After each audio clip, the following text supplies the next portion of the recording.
Alejandro.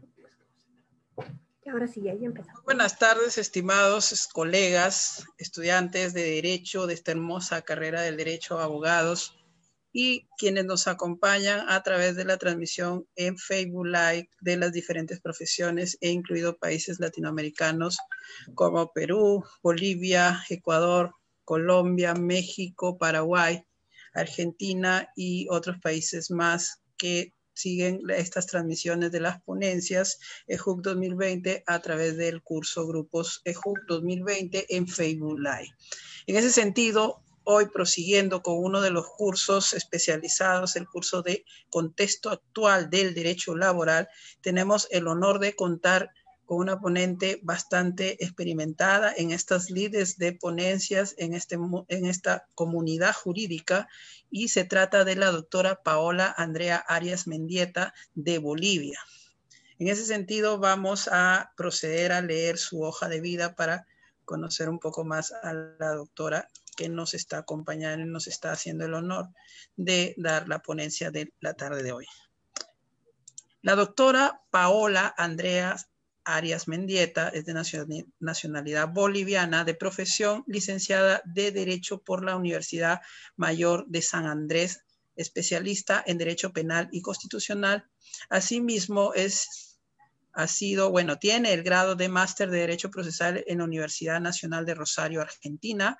Es también postulante al título Máster de Ciencias Penales por la Universidad Mayor de San Andrés. Es magíster en Derecho Constitucional y Procesal Constitucional por la Universidad Mayor de San Andrés.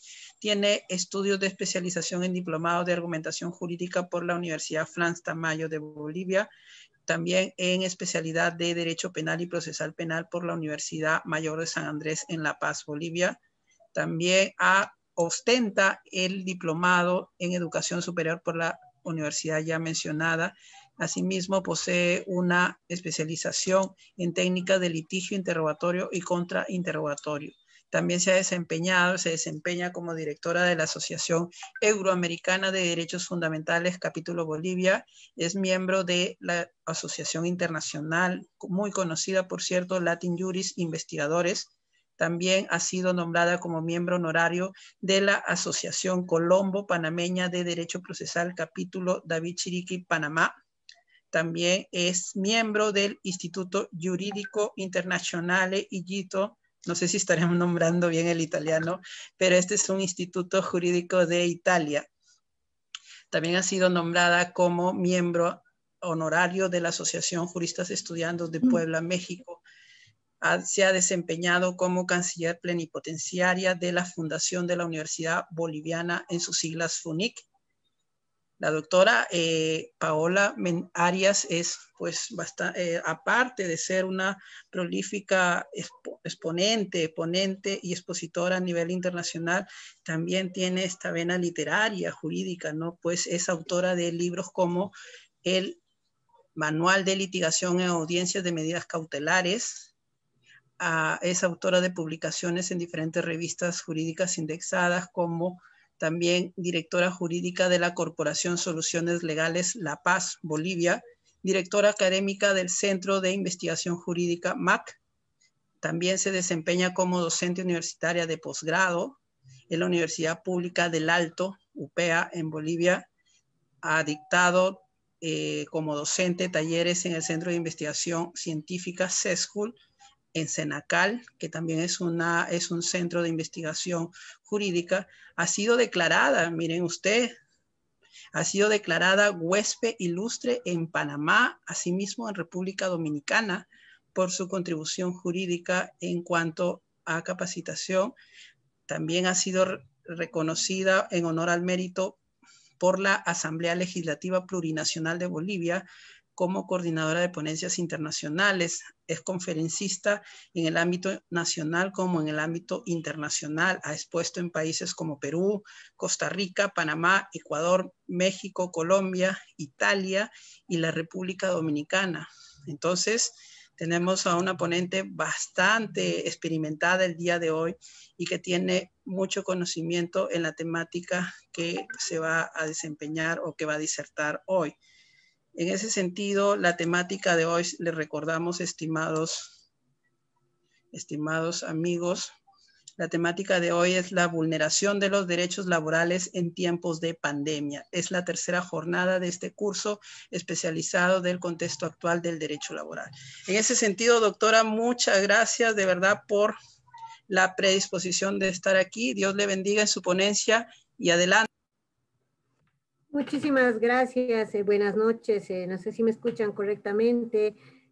Quiero agradecer inicialmente esta invitación que me ha cursado pues este equipo multidisciplinario jurídico internacional EMIG y la Asociación de Investigación EJU, que bajo esta alianza pues están realizando esta serie de cursos que van a poder pues colaborar con la formación no solamente de los que están en nuestro ámbito, que son prácticamente los abogados y los investigadores, sino también pues de todas aquellas personas que quieran conocer un poquito más el día de hoy sobre la legislación de carácter laboral, ¿no? Hoy esos son los temas que vamos a abordar y pues también tengo que agradecer al doctor Pedro Daniel León, quien me ha cursado esta invitación amablemente y por pues esa cálida bienvenida, ese recibimiento tal vez inmerecido, siempre agradeciendo y pues dando ya inicio a esta ponencia. Voy a compartirles este trabajo pues que hemos desarrollado el día de hoy para ustedes, que busca que ustedes conozcan un poquito más acerca de lo que han sido la vulneración de estos derechos laborales, que no solamente pues se han dado en mi país, Bolivia, ¿no? El día de hoy los estoy saludando desde la ciudad de La Paz, Bolivia, en la ciudad más alta del mundo, a 3.600 metros sobre el nivel del mar. Así que es muy grato para mí estar con ustedes y pues con la venia del doctor damos inicio. Doctor, ¿iniciamos? Sí, doctora, estamos muy ansiosos de escuchar su ponencia. Muy agradecida. Voy a empezar compartiendo la pantalla, por favor, para que podamos hacer un seguimiento. Me dice, sí, ahí lo tenemos. Ah, ahí está. Ahí lo tiene, ¿no? La pantalla. Estamos compartiendo, ¿es verdad? Correcto, doctora. Perfecto. Bueno, dando inicio y un poco poniendo en contexto a lo que es el tema del día de hoy, el tema que quiero compartir con ustedes, quiero primero justificar, ¿no?, por qué hemos escogido este tema, ya que la pandemia ha traído nuevas situaciones, nuevos problemas y nuevas relaciones que se han ido desarrollando en diferentes ámbitos, tanto en el ámbito laboral, tanto en el ámbito social, tanto en el ámbito familiar. Las relaciones han ido cambiando a partir de la pandemia y a partir de las disposiciones que ha asumido cada uno de los países para poder pues hacer frente a esta situación que no se había visto en los últimos años y que por tanto no tenía una previsión, no tenía un antecedente en la mayor parte de los casos para poder pues hacer frente a estos problemas que se iban presentando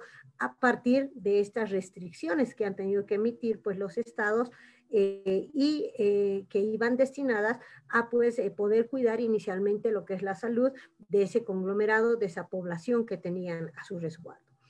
Es a partir de este hecho que se han ido generando y se han ido pues presentando nuevas situaciones que han tenido que generar, por ejemplo, en el caso de lo que es el derecho penal, se han generado nuevos tipos penales, se han generado restricciones, y en el caso de lo que es el ámbito laboral, se han generado también muchas situaciones pues que han dejado muchas veces en desventaja principalmente a lo que son pues los empleados, pero también a los empleadores. Entonces, vamos a ver hoy día un poquito cómo se ha trabajado a partir de nuestra legislación nacional y para poder utilizar esa herramienta del derecho comparado, que pues nos va a poder dar a nosotros los juristas, los investigadores, una mirada crítica acerca de cómo se ha asumido este problema, cómo se ha resuelto y cómo en los diferentes países nosotros podríamos generar pues un proyecto, ¿no?, para que se pueda evitar justamente esta vulneración de derechos laborales como lo vamos a plantear el día de hoy. Entonces, Ya dado ese marco, voy a comentarles un poquito acerca de lo que es la Constitución Política del Estado de Bolivia, que ustedes indicarán, ¿no? ¿Por qué tenemos que conocer de otro país? Y les invito a que puedan revisar la Constitución de mi país, ya que la misma ha sido, pues, ya ha entrado en vigencia el año 2009, fruto de una cantidad importante de reformas que se habían aplicado. Hemos modificado y reconocido lo que son los principios constitucionales, y también hemos reconocido principios constitucionales en base a lo que son los saberes ancestrales, ¿no? Bueno, pues estos principios constitucionales se han incluido en la Constitución Política del Estado, y también, aparte de ese reconocimiento, se ha generado un documento, una Carta Magna, en la cual se considera que ha existido y que existe actualmente una Carta Magna en la cual se encuentra el mayor catálogo de derechos y garantías fundamentales. Por eso que la legislación, que la Constitución Política del Estado de Bolivia ha sido muy estudiada, especialmente en Europa y en otros países, en los cuales pues se relata, ¿no?, de que efectivamente existe este compendio normativo en el cual nos indica claramente y pues nos señala muchas de estas garantías reconocidas ya a partir de lo que es nuestra Carta Magna, y también pues reconocidas por lo que es el bloque de constitucionalidad y por los tratados y convenios internacionales que, por ejemplo, en materia de derechos humanos, pues tienen preferencia con relación a su aplicación. Entonces, podemos ver que ya con esta introducción vemos dentro de nuestra Constitución Política del Estado, en su artículo 48, que ya nosotros tenemos una cantidad importante de derechos que han sido reconocidos a nivel de lo que son los trabajadores. Y inicialmente vamos a referir a las disposiciones y laborales, las cuales son reconocidas por la Constitución como de cumplimiento obligatorio. Segundo, las normas laborales se pues interpretarán y se aplicarán bajo principios de protección de trabajadoras y trabajadores. O sea, nuestra Constitución ya establece esa diferencia como una principal fuerza productiva de la sociedad, de primacía, de relación laboral, de continuidad, de estabilidad laboral, de no discriminación y de inversión de la prueba a favor de la trabajadora y el trabajador. Entonces, este artículo va a ser pues el que nos va a regir un poco para conocer cómo nosotros establecemos y reconocemos estos derechos, y al mismo tiempo podemos pedir pues su aplicación directa a partir de la Constitución Política del Estado. Señalando que estos principios de protección reconoce ya a estos trabajadores como una fuerza productiva de la sociedad, que lo que se ha buscado pues durante la pandemia y durante las diferentes normas que se han planteado para hacer frente a estos conflictos de carácter laboral que se han presentado, han sido justamente para poder preservar, proteger a ese grupo, que va a ser ese grupo el que finalmente, una vez que ya superemos este tema, pues va a ser el grupo que va a poner en movimiento la economía del país y ¿por qué no la economía del mundo? Entonces, este nivel de protección es tan alto y de reconocimiento como una fuerza productiva, y que le da también pues esa primacía a la relación laboral, estableciendo niveles de continuidad, de estabilidad laboral, que más adelante lo vamos a ver más específicamente, y también estableciendo una no discriminación, ¿no? Ya con este reconocimiento implícito, también es bastante fiel a ese principio de igualdad que tenemos también en nuestra Constitución Política del Estado, y que pues no solamente condena todo tipo de discriminación, sea por género, sea por edad, sea por religión o por cualquier otro carácter. Entonces, de esa manera es que la Constitución reconoce tanto al trabajador como a la trabajadora como parte de esa fuerza productiva, y les reconoce estos derechos. Y uno de los más importantes, la inversión de la prueba a favor de la trabajadora o del trabajador. Conocemos que dentro de lo que son los diferentes sistemas de valoración de la prueba, existe una carga probatoria que se debe asignar inicialmente a efectos de las probanzas correspondientes. Entonces, por ejemplo, en materia penal tenemos pues dentro del sistema acusatorio la carga que viene a ser para el acusador, ya que quien acusa tiene la obligación de probar esos extremos que estaría manifestando.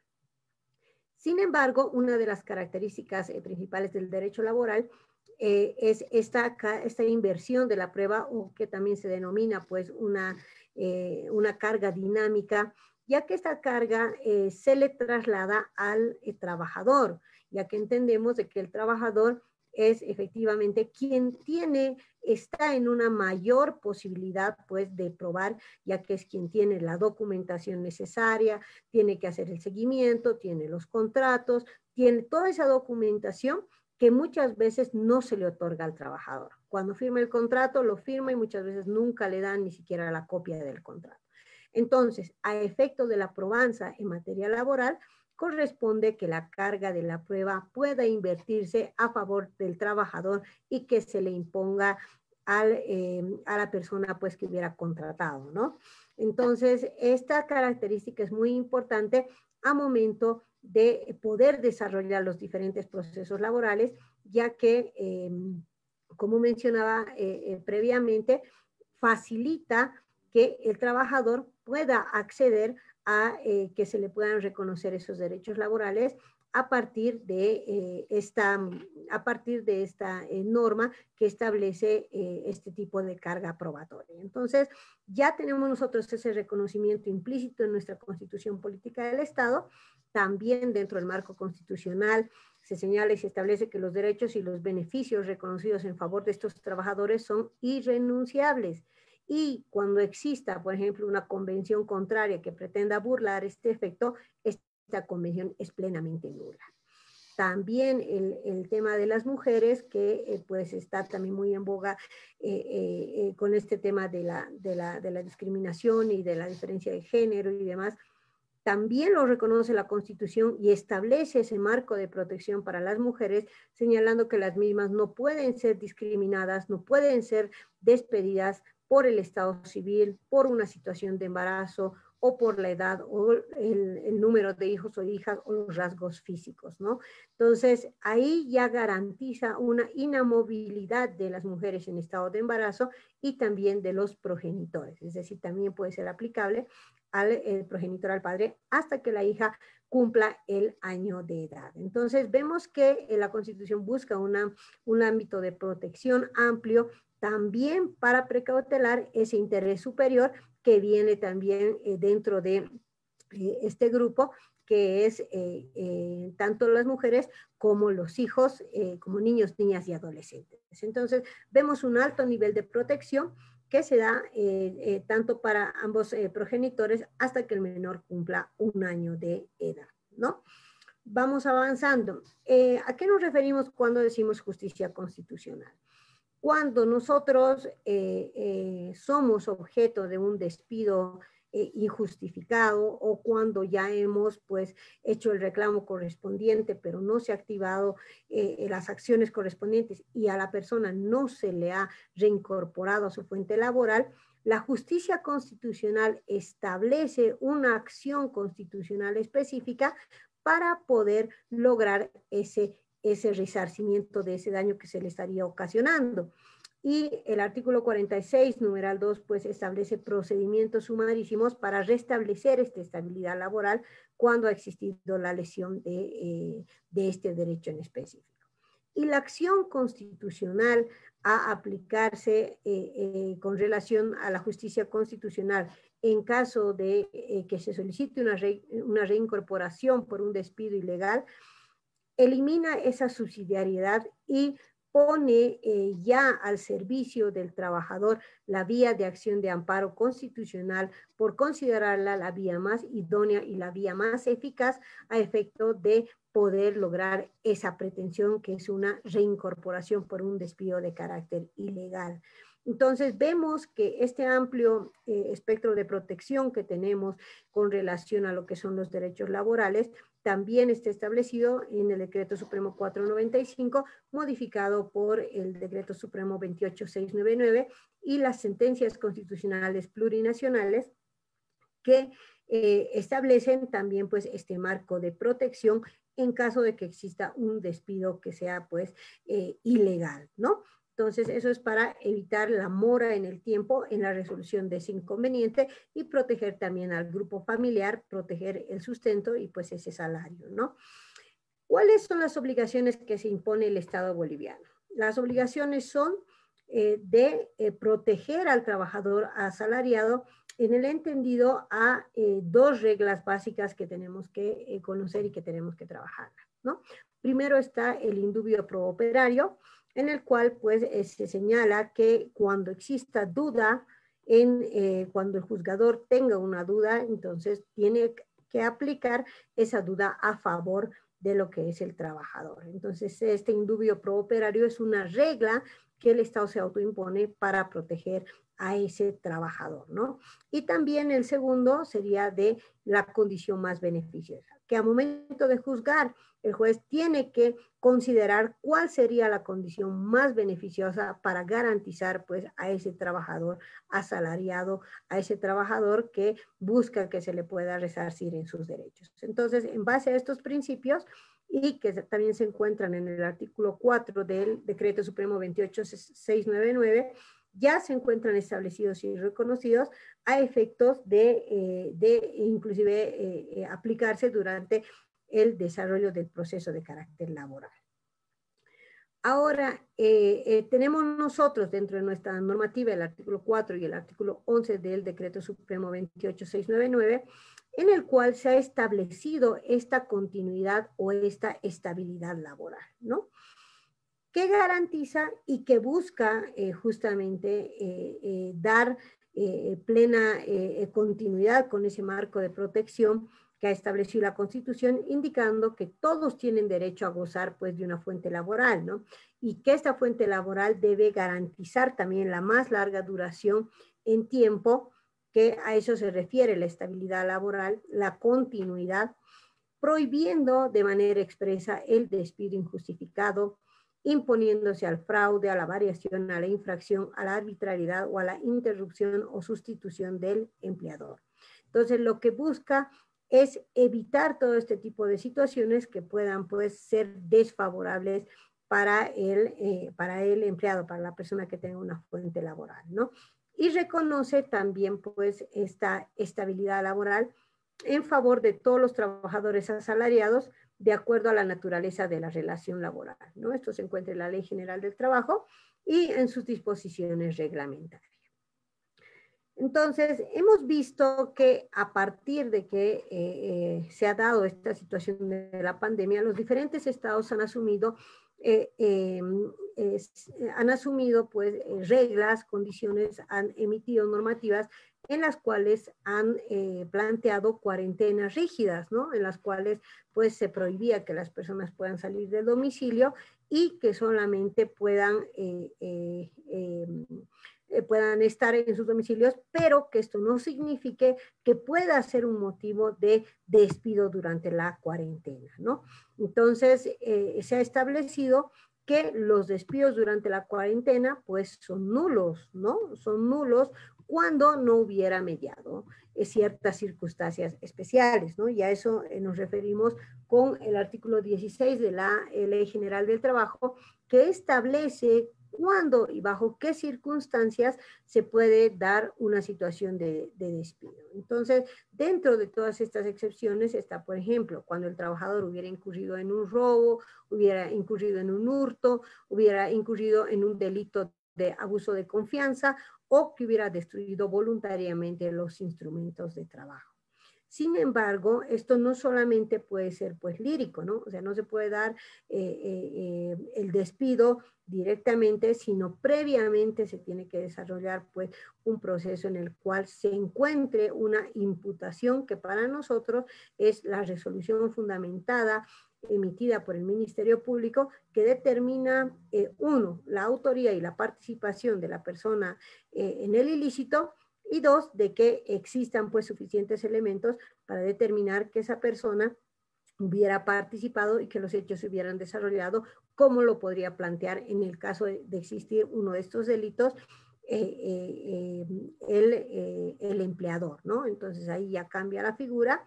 Sin embargo, tiene que existir previamente ese marco de legalidad, ya que el empleador tiene que tener pues la garantía de poder defenderse en base tanto a lo que es la garantía constitucional del debido proceso, como a la garantía que tiene también de poder tener una defensa que sea pronta, eficaz y oportuna. Entonces, podemos ver de que existen excepciones con relación a lo que son los despidos. Sin embargo, también estas excepciones están normadas por ley y establecen claramente pues cuáles son estas excepciones, ¿no?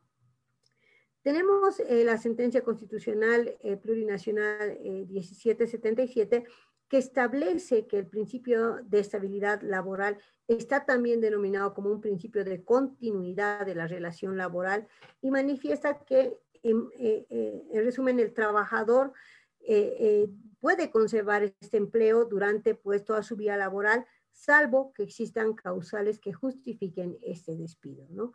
Y este principio expresa pues esa necesidad social de atribuirle una larga duración a las relaciones de trabajo y de proteger al trabajador contra ese despido que consideramos nosotros arbitrario, un despido injustificado por parte del empleador. Entonces, protege uno de los derechos fundamentales del trabajador, como es el derecho al trabajo.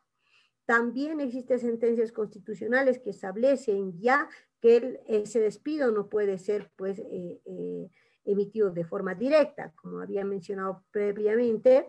En caso de que el empleador, por ejemplo, retirara al trabajador de forma directa, sin observar estas reglas, entonces ahí se podrá dar la figura de que hubiera incurrido en un despido injustificado y desconocido esa garantía del debido proceso en cuanto a la vigencia pues, de esa presunción de inocencia y como habíamos mencionado, que también se encuentra dentro de lo que es nuestra Constitución Política del Estado, se encuentra reconocida la presunción de inocencia y es base también del ordenamiento jurídico, que en caso de desconocerse, entonces se estaría pues dando una figura de un despido injustificado. Entonces vemos de que ya no hay ese tipo de pretextos que se daban para poder despedirlo al trabajador y poder pues evitar pagarle, ¿no?, esos beneficios sociales que le correspondían, o evitar continuar con esa estabilidad laboral que el mismo tenía. Entonces, para evitar todos esos atropellos, para evitar todas estas arbitrariedades, ya se han normado y se ha pues regulado mediante estas sentencias, ¿no?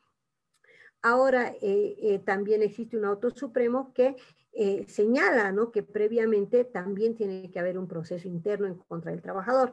Conocemos también de que existen pues normativas internas en las diferentes instituciones en las cuales pues se determina cuáles son las sanciones con relación a lo que son los despidos, con relación a lo que son las faltas, las contravenciones que tengan, pero también dentro de estas mismas instituciones existe pues un proceso interno que se tiene que realizar. Entonces, este auto supremo, en lo más importante, nos señala que instaurando un proceso interno del trabajador que presuntamente incurrió en esas causales de despido que habíamos mencionado previamente, entonces estaría afectando esa garantía del debido proceso y del derecho a la defensa que se encuentra plenamente reconocido en la Constitución Política del Estado. Entonces vemos de que es un amplio marco de protección que tenemos acerca de lo que es también esta estabilidad laboral, ¿no?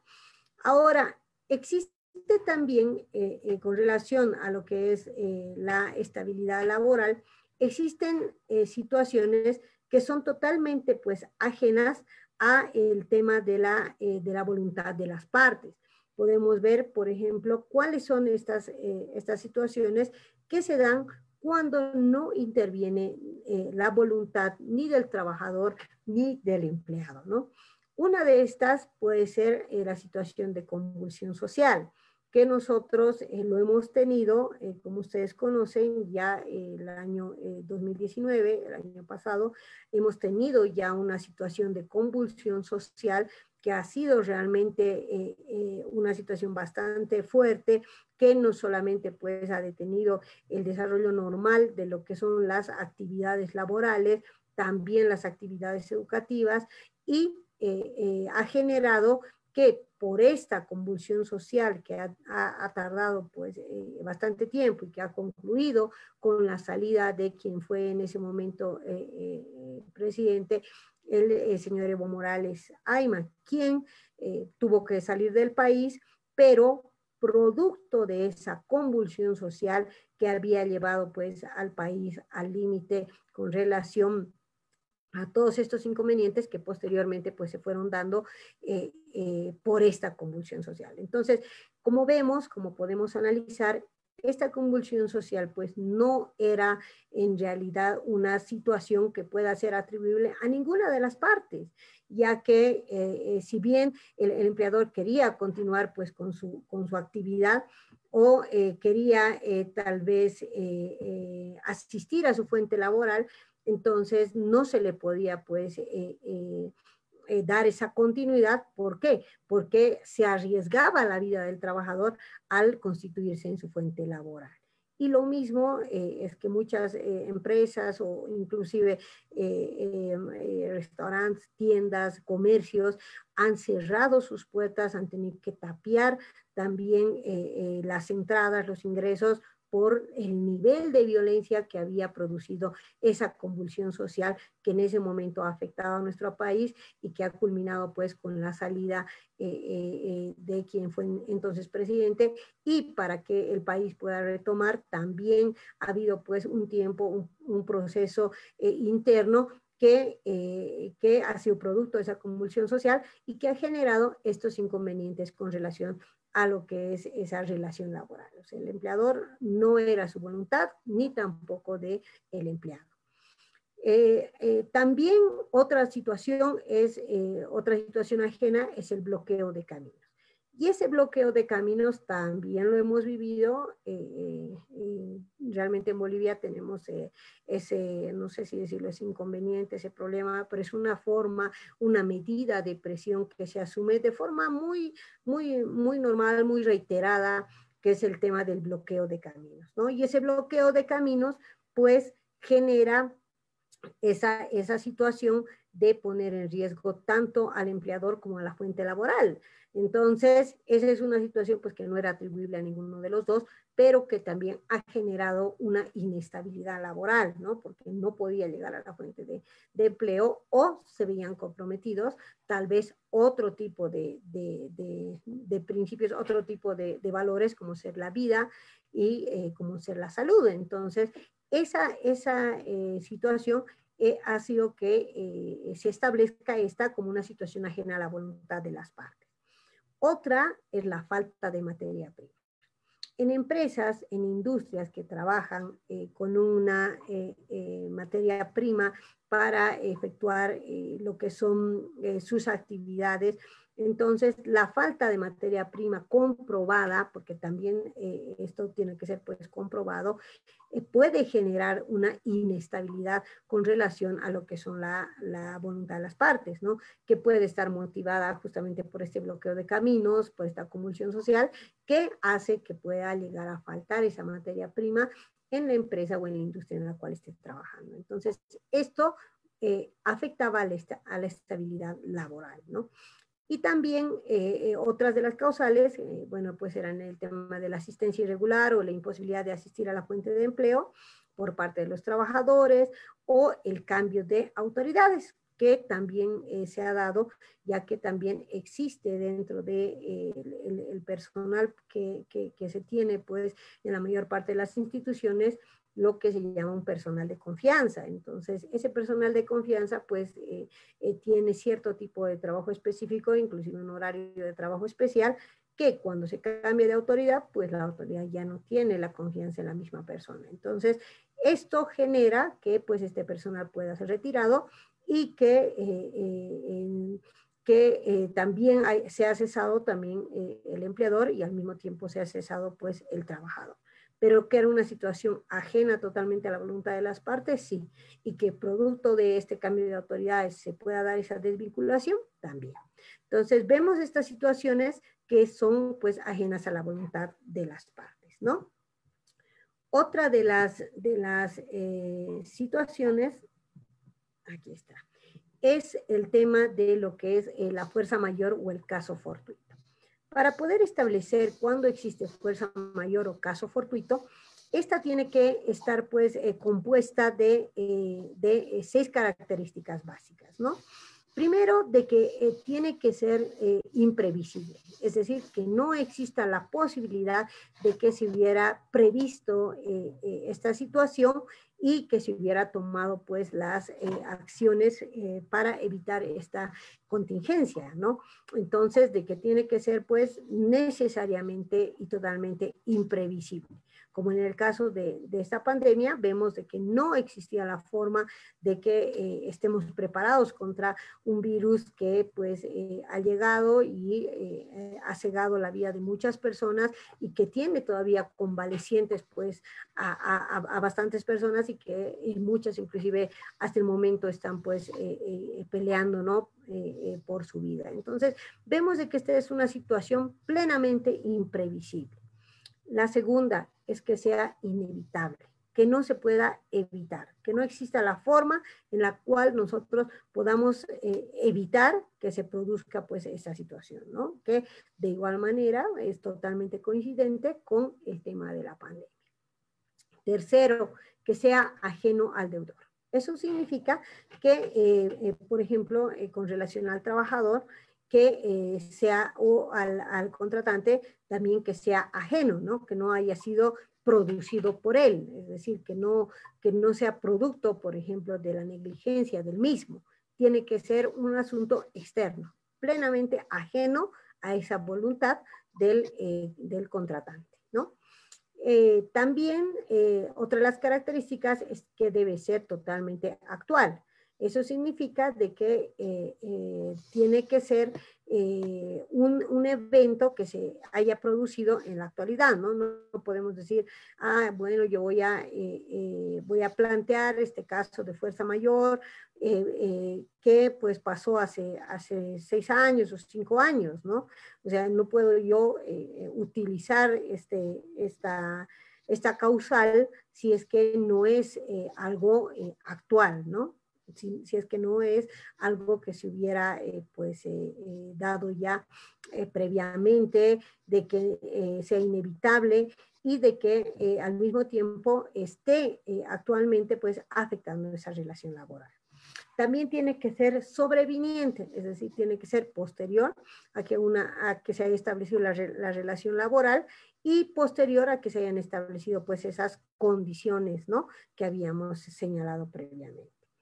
Ahora, también tiene que configurarse como un impedimento absoluto de cumplimiento, ¿no?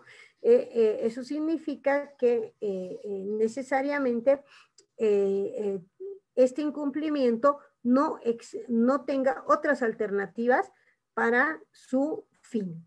Es decir, de que este incumplimiento no tenga otras salidas alternativas posibles y pueda ser absolutamente que no le dé otra alternativa que sea pues el incumplimiento de su obligación. Entonces, cuando existe, por ejemplo, esta fuerza mayor, este caso fortuito, y ya para diferenciarlas y para hacerlo más sencillo, vamos a hablar cuando se trata de fuerza mayor que haya sido producto, por ejemplo, de la acción del hombre, y cuando nos referimos a un evento de carácter fortuito, cuando es un evento ocasionado por la naturaleza. Por ejemplo, puede ser un tsunami, un terremoto, una situación de catástrofe nacional que puede generar pues, estos eventos denominados fortuitos ocasionados por la naturaleza. ¿Qué requisitos de admisibilidad tiene? ¿No? Ya para que el juez pueda valorar que sea independiente a la voluntad humana, que sea imposible prever o evitar y que a consecuencia de esto el deudor no pueda cumplir estas obligaciones y no tener participación comprobada en los hechos.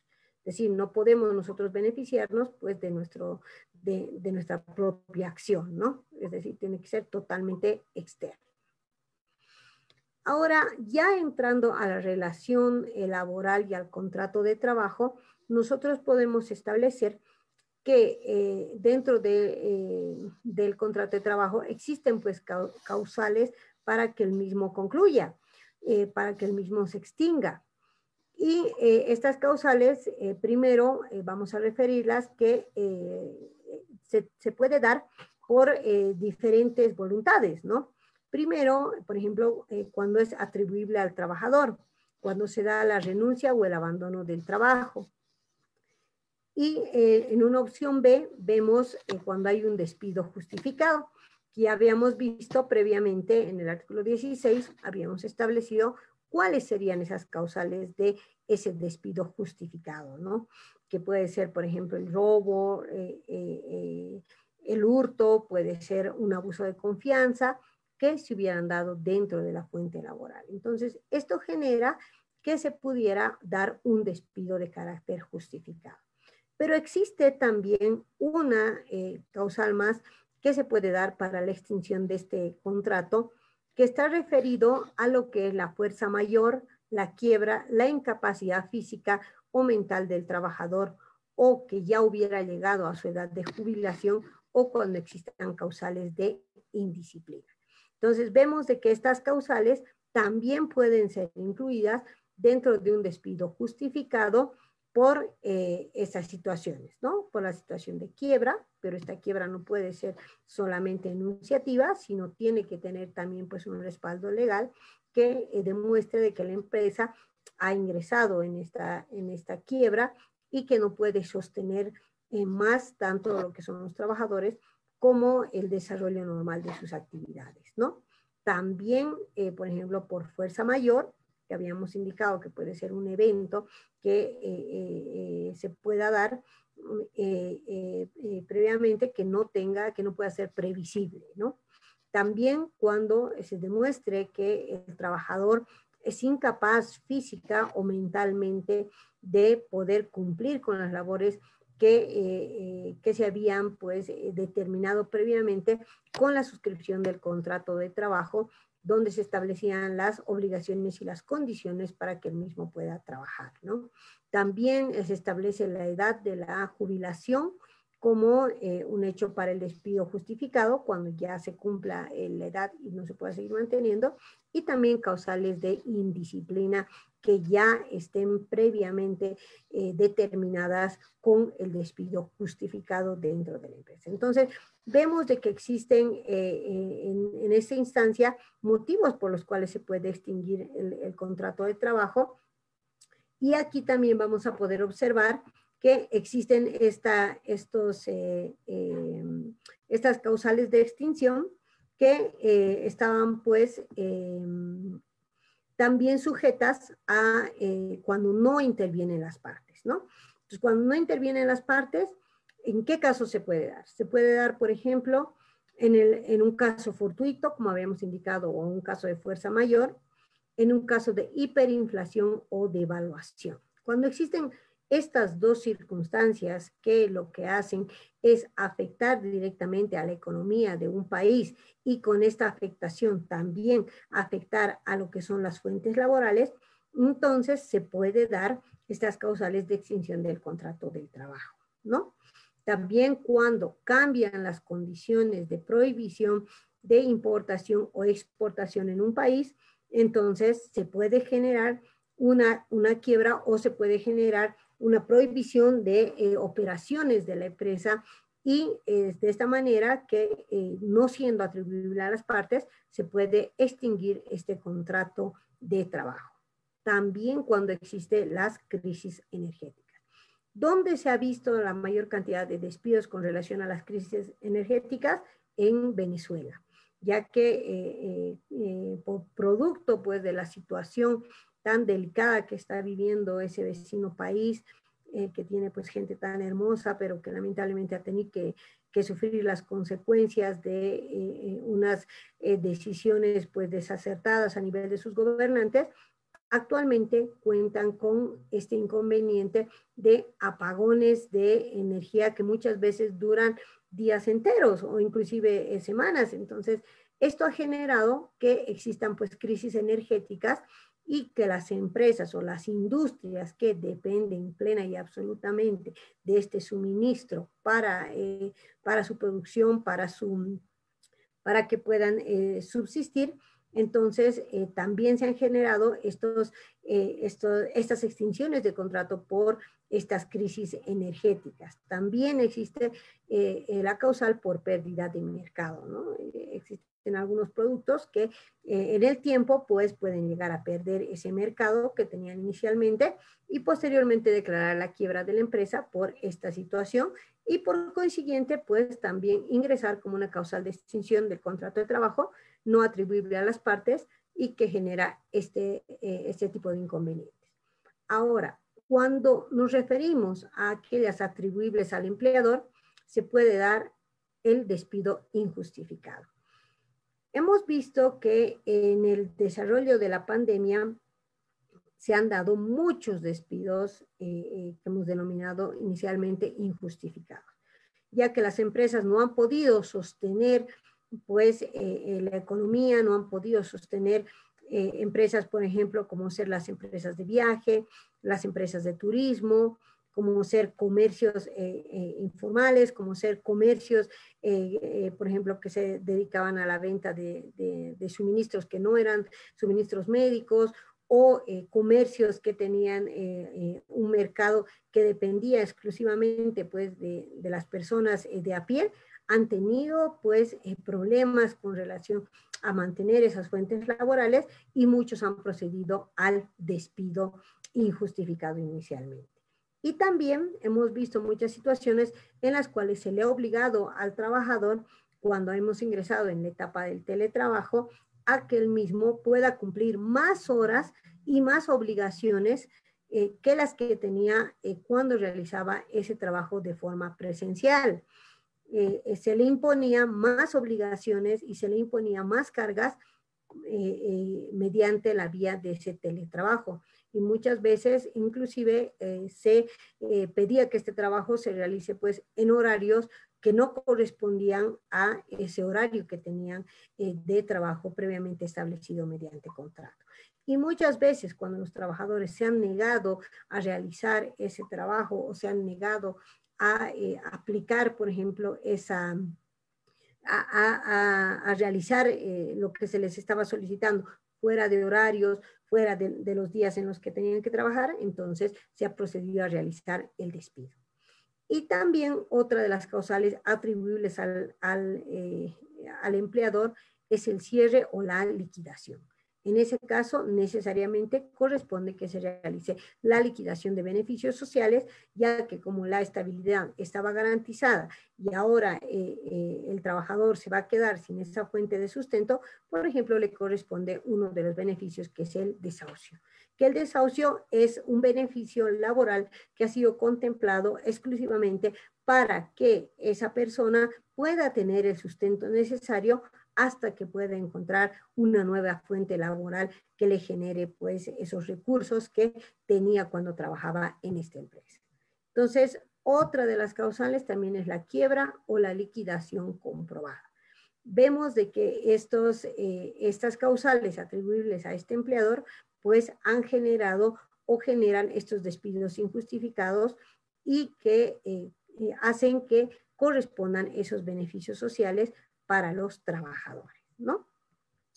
Ahora, para que estos, pues, habíamos visto ya estos requisitos de inadmisibilidad, podemos ver también otra figura que es la suspensión del contrato de trabajo. ¿Cuándo se puede dar esa suspensión del contrato, no? Es una suspensión del contrato de las actividades laborales, pero que tiene derecho a ese pago del salario. Por ejemplo, cuando se da un accidente de trabajo o enfermedad profesional, cuando se da la ausencia por una enfermedad común, cuando se da el descanso pre y postnatal, o cuando existen licencias por estado crítico de salud niño, niña, adolescente. Esta incorporación es muy importante, ya que como habíamos mencionado previamente, el Estado establece y reconoce como una de sus obligaciones, no solamente el reconocimiento y la protección de los derechos laborales, sino también de grupos vulnerables, y en especial establece prioritariamente esa protección de lo que es el niño, niña, adolescente, y estableciendo dentro de la legislación laboral que se otorgar esas licencias por estado crítico de estos menores. Entonces, también se cubre, por ejemplo, cuando existe una situación delicada de cáncer infantil. Entonces, vemos de que lo que se busca es proteger la estabilidad laboral del progenitor mientras existe esa situación de salud crítica tanto para los niños, niñas o adolescentes, ¿no? Y también cuando se da la declaratoria en comisión. Existen instituciones en las cuales tienen sus sindicatos de forma interna. Entonces, cuando se declara en comisión al dirigente sindical, no se le puede, pues, suspender del pago de lo que son sus salarios o sus beneficios sociales. Necesariamente se le tiene que reconocer por su condición de dirigente sindical. Y en este caso, también se ha establecido por mandato del Decreto Supremo 4199, que ha establecido que durante la pandemia, efectivamente, si las personas no podían asistir o ya que se dio la cuarentena rígida, no podían salir de los domicilios, obviamente no podían asistir a sus actividades. Sin embargo, esta licencia pues ha establecido que eso no configuraba que se pueda suspender el pago del salario de ese trabajador. Entonces, ha garantizado esa continuidad laboral y esa estabilidad laboral a efectos de que el trabajador pueda seguir pues manteniendo tanto a la familia y tanto a su grupo familiar y pueda también guardar estas restricciones que han establecido los diferentes gobiernos a efectos de garantizar pues ese bien común, ese valor supremo que también es la salud de la población y de fondo que tiene el valor supremo que es la vida. Entonces vemos de que este decreto supremo ha establecido y ha garantizado esta estabilidad a través de estas licencias, llamémoslo así, para que se proceda con el pago del salario, pese a que el trabajador no concurra a su fuente laboral, ¿no? Ahora, vemos también de que existen situaciones cuando se da la suspensión del contrato, pero sin el derecho al pago de salario, que puede ser, por ejemplo, cuando incurre en un riesgo extraordinario, cuando ingresa en una privación de libertad, cuando la persona ha sido sometida a una medida cautelar y se ha determinado lo que es la situación de detención preventiva hasta el momento, por ejemplo, que se determine su culpabilidad o no, es una causal que le da pues la suspensión del contrato, pero sin derecho de pago de salario. También cuando la persona, por ejemplo, tenga que acudir al servicio militar, no es una situación atribuible al trabajador, ¿no? Y también cuando existe licencias, pues, a solicitud del trabajador, ya por motivos personales, por emergencias o por situaciones, ¿no? Entonces, vemos de que en este tipo de casos ya es sin derecho al pago de salarios o al pago de esos beneficios, ¿no? En este caso es también el caso fortuito o fuerza mayor cuando la situación es demasiado grave en la empresa, cuando se da una quiebra o un colapso económico inminente. Entonces, en este caso se da pues la suspensión del contrato sin derecho al pago de salario. Ahora, ¿qué es lo que el primer decreto supremo que se ha dado en el Estado boliviano a partir de lo que es la emisión de esta declaratoria de emergencia y esta declaratoria que las personas se tienen que quedar en su domicilio de cuarentena rígida? Entonces, este decreto supremo ha establecido que las entidades públicas y privadas debían establecer mecanismos de ingreso y salida de su personal con el fin de evitar aglomeraciones. O sea, inicialmente, pues muchas instituciones que eran necesarias continuaron trabajando, pero también estableció de que debían ellos organizar horarios para que, por ejemplo, no todos entren en el mismo horario y pues mantener esa distancia social y mantener también ese tema de evitar el riesgo de contagio dentro de lo que es la fuente laboral. Y ha establecido también excepciones de la aplicación de ese decreto que establecía pues esa cuarentena rígida en la cual no podíamos movilizarnos, solamente podían salir una vez a la semana para provisionarse de sus necesidades básicas.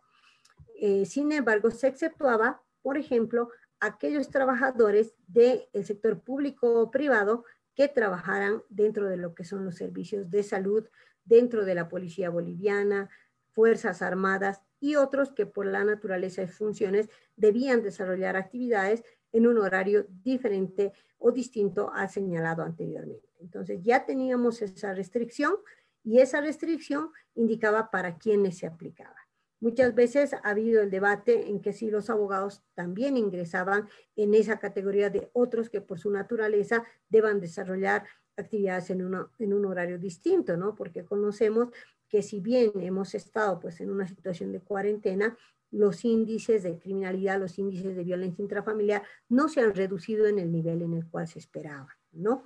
Considerando que las personas se encontraban en sus domicilios y considerando pues de que se ha limitado, ¿no? Por ejemplo, el expendio de bebidas alcohólicas, se ha limitado el expendio, se ha habilitado la habilitación de lugares concurridos y pues se ha dado una situación de cuarentena rígida. Sin embargo, también han existido pues situaciones que se han presentado, delitos que se han cometido durante la cuarentena y también lesiones al derecho de trabajo, al derecho de los trabajadores, ¿no? Entonces, veíamos nosotros que en una primera instancia el Ministerio de Trabajo se encontraba cerrado, no estaba atendiendo justamente para precautelar también a sus propios funcionarios que tenía trabajando. En una primera etapa habilitaron 2 correos electrónicos, uno para instituciones públicas y otro para instituciones privadas, en los cuales uno podía hacer llegar la denuncia correspondiente a efectos de que se pueda necesariamente pues generar ese precedente, ya que no se encontraba el ministerio trabajando y no se podían hacer las denuncias por esos despidos que se habían realizado.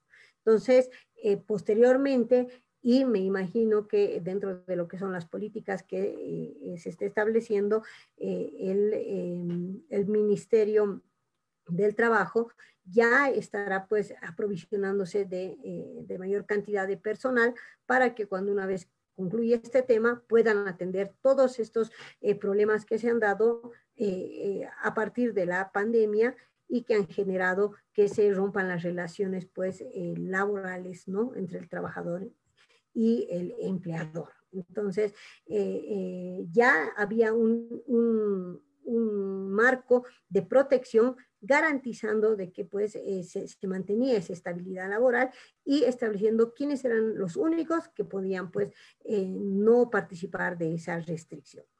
También ha establecido dentro de esto medidas laborales preventivas, que el Ministerio de Trabajo pues había regulado estas licencias especiales con goce de haberes a efectos de precautelar la salud, principalmente de 4 grupos que ha establecido vulnerables, ¿no?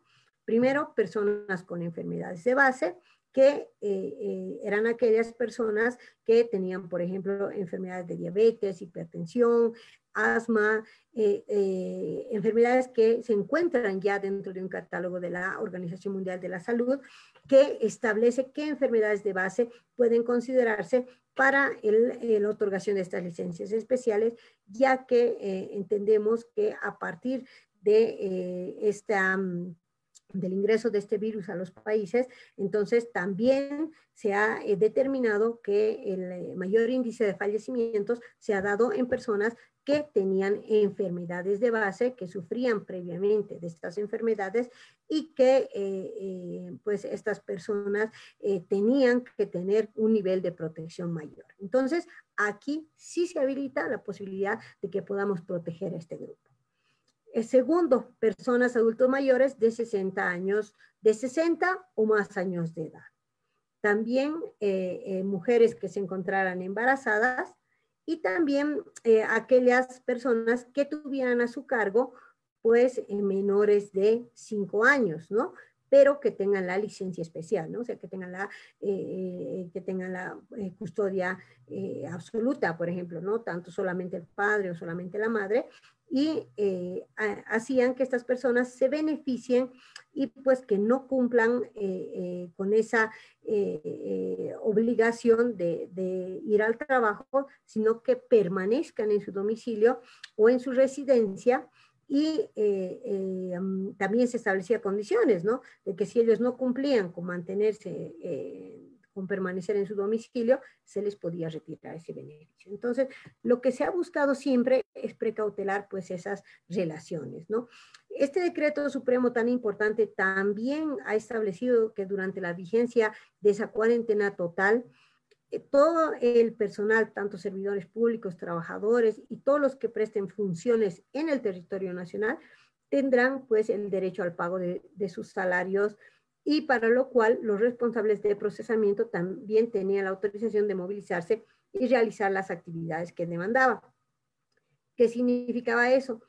Que habilitaban a ese personal específico que debería realizar, por ejemplo, las planillas de pagos, que debería garantizar que se realicen esos pagos a los trabajadores. Entonces, vemos de que lo que se ha buscado es pues garantizar que se pueda realizar esos pagos, ¿no? Entonces, existen disposiciones laborales en pandemia.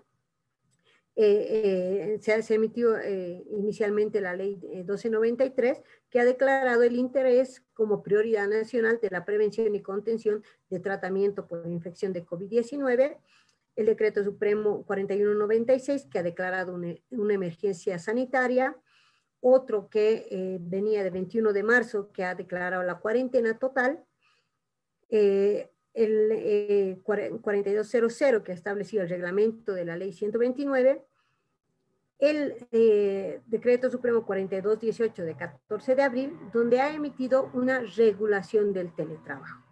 El teletrabajo entendido como aquella facultad de poder realizar las actividades laborales desde su domicilio mediante sistemas informáticos que puedan facilitar esas labores.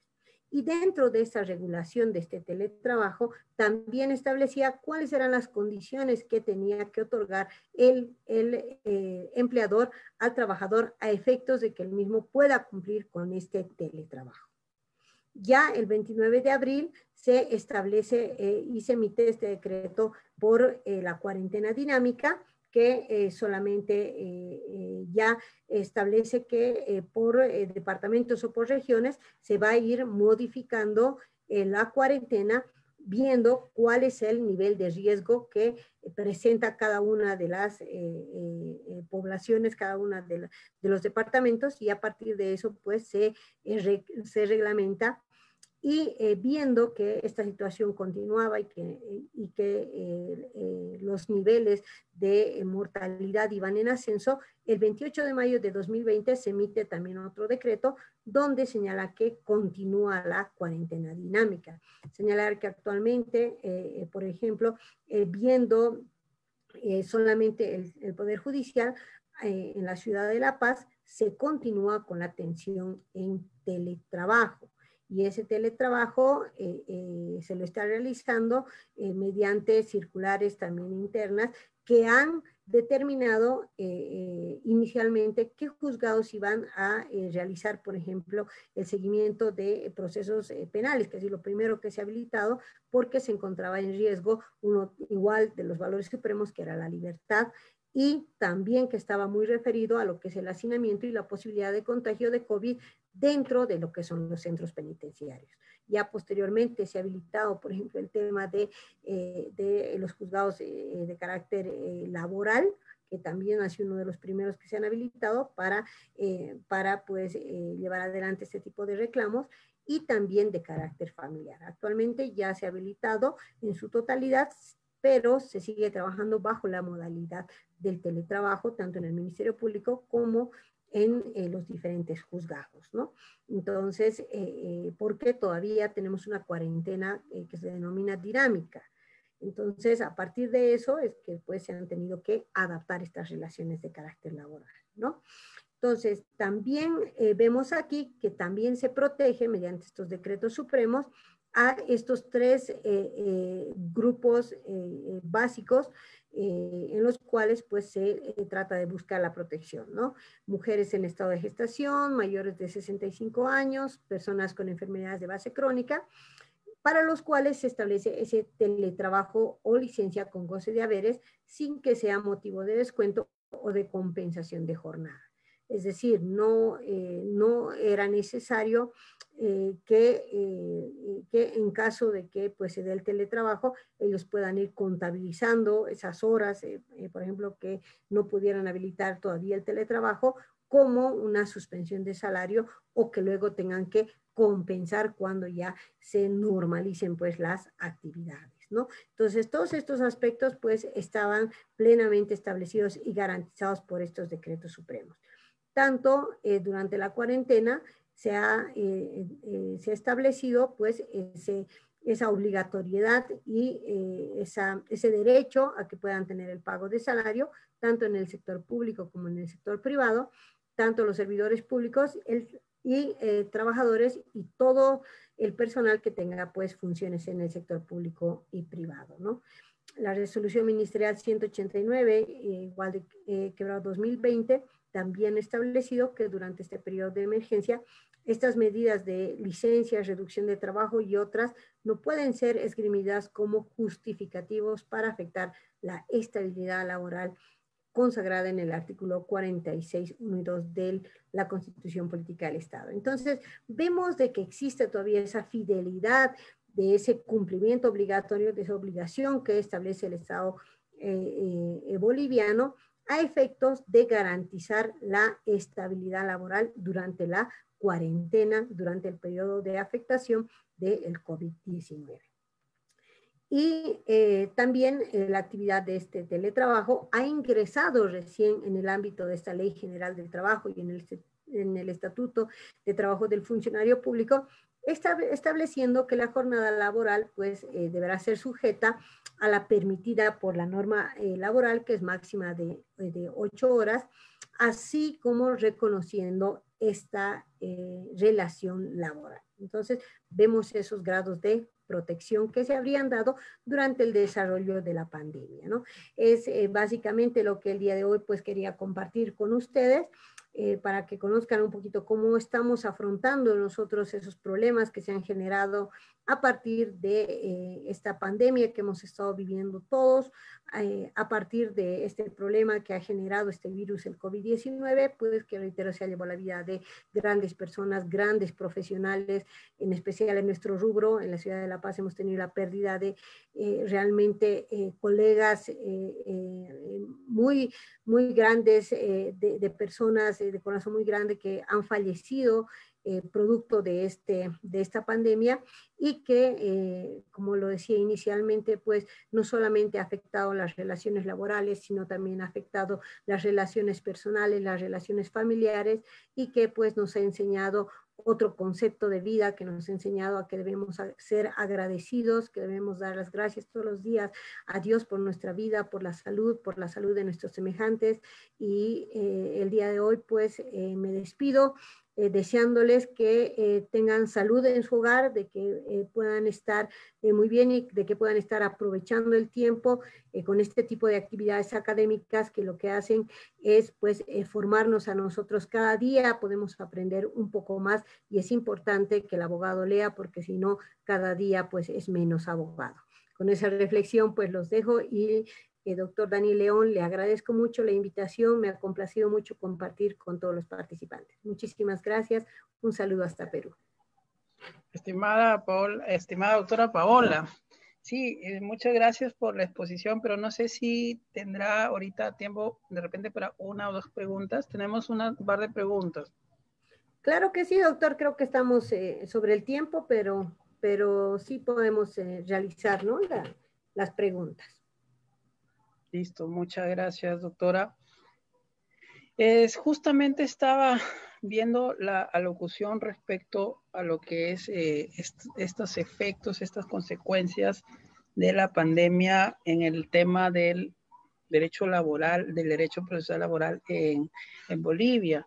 Y es bueno tener conocimientos de estos contextos latinoamericanos que son tan parecidos en los países. Y bueno, en ese sentido va la pregunta, justamente la han realizado a través de inbox del Facebook, de Facebook Live, y la pregunta es la siguiente: desde la experiencia boliviana, ¿cómo es que usted ha visto vulnerado los derechos, específicamente la estabilidad laboral en el sector privado, teniendo en cuenta que en algunos países de Latinoamérica se ha dado esta famosa suspensión perfecta de labores, en la que se ha despedido, prácticamente los gobiernos han dado licencia para despedir un montón de trabajadores sobre pretexto de la crisis, ¿no? Claro que sí, agradezco la pregunta y me ratifico en lo que había mencionado previamente acerca de ese compromiso que ha establecido el Estado boliviano a efecto de garantizar la estabilidad laboral y de prohibir los despidos durante la época de pandemia, ya que con los decretos supremos que había hecho referencia, hemos pues establecido un marco de protección amplio, tanto para lo que son las empresas privadas como para lo que son las instituciones públicas, a efecto de que las mismas puedan garantizar esta estabilidad y no puedan hacer uso de esta situación sobre pretexto de generar esa desvinculación laboral, inclusive desconociendo beneficios laborales y acudir a esos despidos que se han denominado injustificados.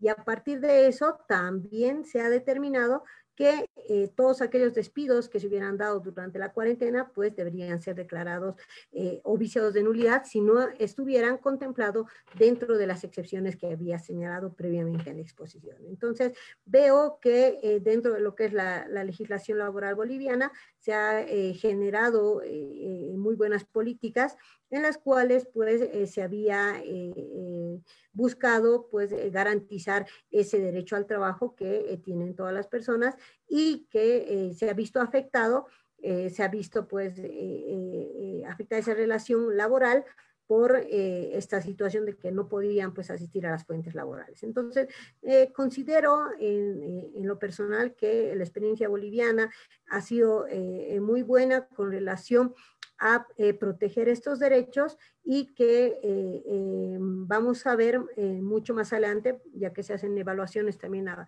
los diferentes países de Latinoamérica, a efectos de cómo cada país ha ido enfrentando este tipo de inconvenientes, este tipo de problemas laborales que se han presentado. Entonces, considero que la experiencia ha sido buena, sin embargo, se está iniciando, veremos cuáles son los nuevos retos, ¿no?, que se nos presenta a nivel de lo que es el derecho laboral.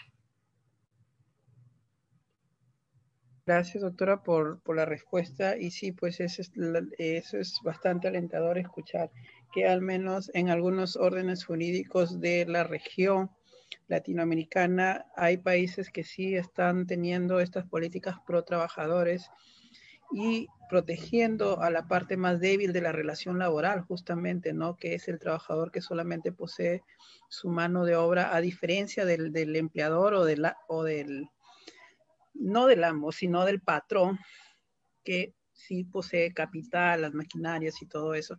Y doctora, una última pregunta es la siguiente. ¿Cuál considera usted que son los retos principales que afronta la justicia frente a estos temas de violaciones o vulneración de los derechos laborales en Bolivia? Lo que pasa, por ejemplo, en Perú, al igual que en otras ramas jurídicas, pues todo se ha digitalizado. Todo se ha digitalizado, se ha virtualizado a través de las audiencias, a través de Zoom o a través de Google Meet y otras plataformas tecnológicas. Y hay pues ya una parte de la comunidad jurídica que dice pues que este tipo de audiencias vulnera algunos derechos procesales, ¿no? Por ejemplo, el de inmediación con el juez, o se ha dado casos, parece jocoso y da pena decirlo, pero que denuncias en las que denuncias en las que los litigantes han denunciado que jueces apagan su camarita a veces y se echan su siestecita, ¿no? En vez de estar escuchando a los litigantes. No sé cómo es la situación allá, doctora. Bueno, doctor, le agradezco su pregunta porque efectivamente este tema de la pandemia ha generado que cambiemos nuestra mirada acerca de la administración de justicia para poder ser un poco más objetivos en ver a quién está dirigida a quién está dirigido este ejercicio, pues, de la administración de justicia, ¿no? Muchas veces, previamente, teníamos nosotros las audiencias, tanto en penal, tanto en familia, y estas audiencias se desarrollaban pues presencialmente. Y antes de que exista una modificación que se ha dado el año pasado con una ley que ha modificado el Código de Procedimiento Penal, que ha establecido ya la aplicación de estos entornos virtuales y estas tecnologías de comunicación, pero que a raíz de la pandemia pues se han tenido que aplicar tal vez de una forma mucho más acelerada, justamente para pues garantizar el desarrollo del proceso.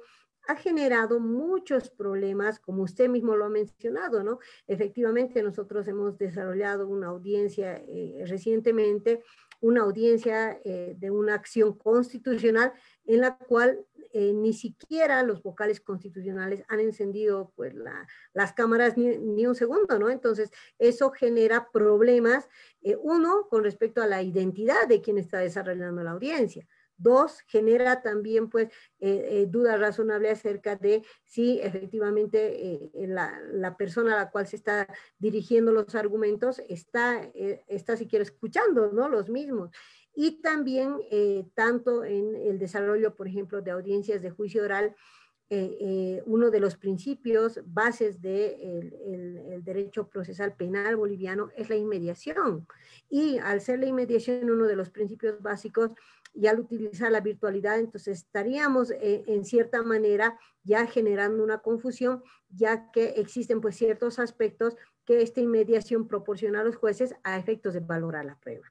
Entonces, tenemos que, estamos todavía, creo, en una etapa inicial acerca de estas audiencias que se están desarrollando en entornos virtuales, pero que los mismos van a tener que ser normados, van a tener que ser regulados y que pues la aplicación solamente se debe dar a cierto tipo de audiencias. Si bien es claro de que efectivamente pueden ayudar a acelerar un poco el proceso judicial, tendrá que hacerse un estudio acerca de en qué áreas y en qué tipo de audiencia se puede aplicar estos entornos virtuales a efectos de garantizar asimismo también ese derecho a la defensa, ¿no?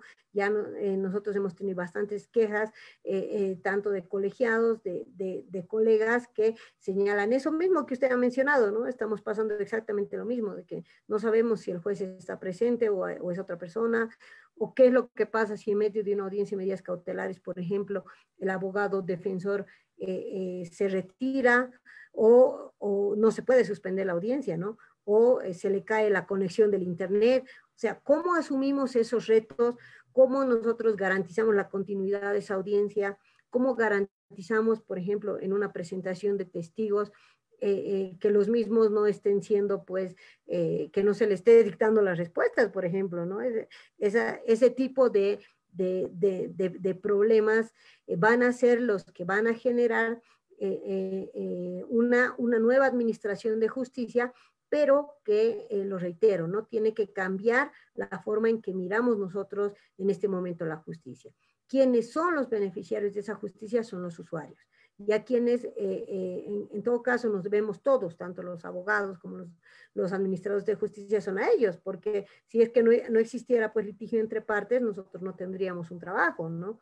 Entonces, cambiando la forma en la cual nosotros estamos dando esa visión a la justicia, pues trataremos de incorporar esos entornos virtuales sin descuidar los principios procesales en los cuales pues se encuentran los diferentes sistemas, ¿no?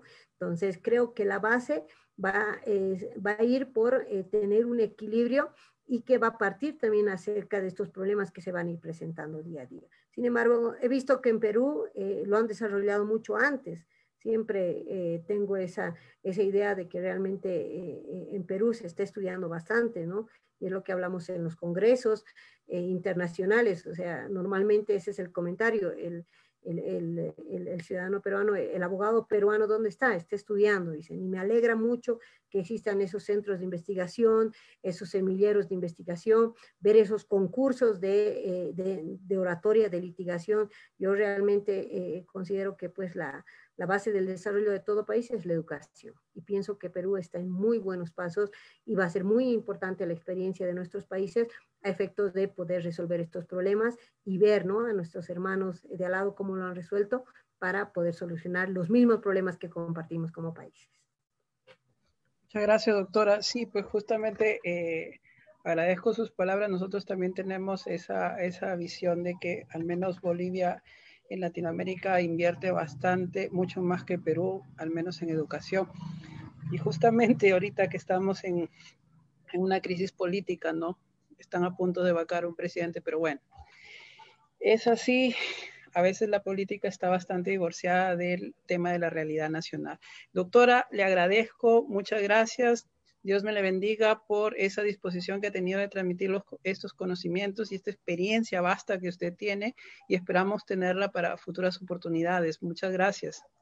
Muchísimas gracias, doctor. Muchísimas gracias a todos los asistentes. Siempre es un placer poder compartir pues con todos ustedes unos minutos y estaré pues presta en todas las oportunidades que se me pueda convocar. Un abrazo fuerte, salud y bendiciones a todos. Buenas noches. Buenas noches, doctor. Muy buenas noches, doctora. Un gusto verle. Estimados quienes nos estuvieron, estimados y estimadas que nos estuvieron viendo a través de Facebook Live, Dios les bendiga, tengan muy buenas noches y seguimos la otra semana con las charlas y clases dentro de los 11 cursos que se ha aperturado y de estos espacios académicos bastante multidisciplinarios. Entonces, Dios les bendiga, que tengan muy buenas noches. Hasta una nueva oportunidad.